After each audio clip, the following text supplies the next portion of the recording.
Pekné popoludnie. Pozdravujem moju krstnú mamu. Možno ste si všimli, že včera otvorili po 90 rokoch poznámky, ktoré tesne pred smrťou nadiktoval Tomáš Garrigue Masaryk. A mňa tam jedna z tých poznámok, ktoré nadiktoval, veľmi zaujala. Zacitujem.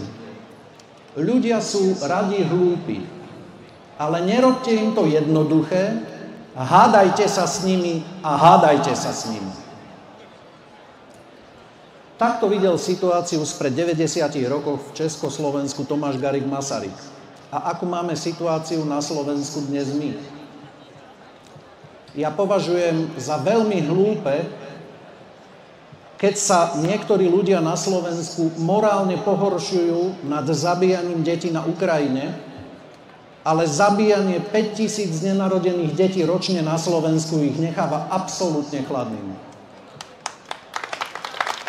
Ja považujem za mimoriadne hlúpe, keď sa iná skupina ľudí pohoršuje nad zabíjaním tisícov detí v Gaze, ale to, že sme na Slovensku zabili za posledných viac ako 60 rokov 1,5 milióna nenarodených detí, to obhajujú ako ľudské právo.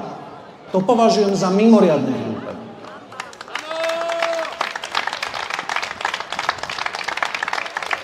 Preto sa vám chcem veľmi pekne poďakovať, že ste sem dnes prišli, pretože tým, že ste sem dnes prišli, to znamená, že im to nebudeme robiť ľahkým.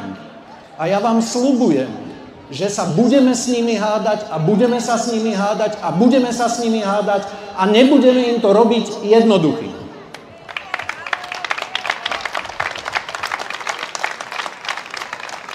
Viete, nesmierne dôležité, moja manželka mi včera povedala, že človek zomiera dvakrát.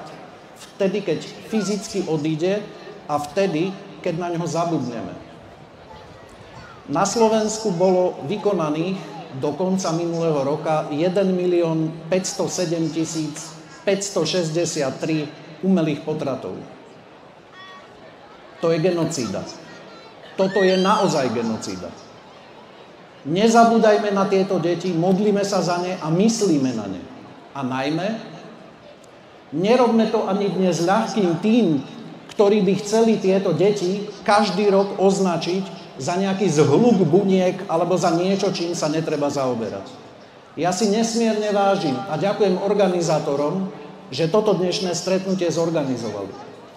A na záver môjho príhovoru by som vás chcel poprosiť, viete, bol jeden človek, ktorý by tu dnes veľmi chcel byť, ale už nemôže, a ktorý 35 rokov sa s nimi všetkými hádal a nerobil im to ľahké. A to je moja predchodkyňa na čele Kresťanskej únie Anka Záborská. A ja by som vás chcel, ďakujem pekne, ja by som vás chcel poprosiť pre ňu aj pre Vlada Záborského, ktorý je tu dnes s nami, pre jej manžela, ktorý ju trpezlivo a s láskou v tom celý čas podporoval, aby sme sa Aničke Záborskej, Vladovi Záborskému, organizátorom dnešného podujatia aj vám všetkým poďakovali spoločným potleskom. Pekné popoludnie.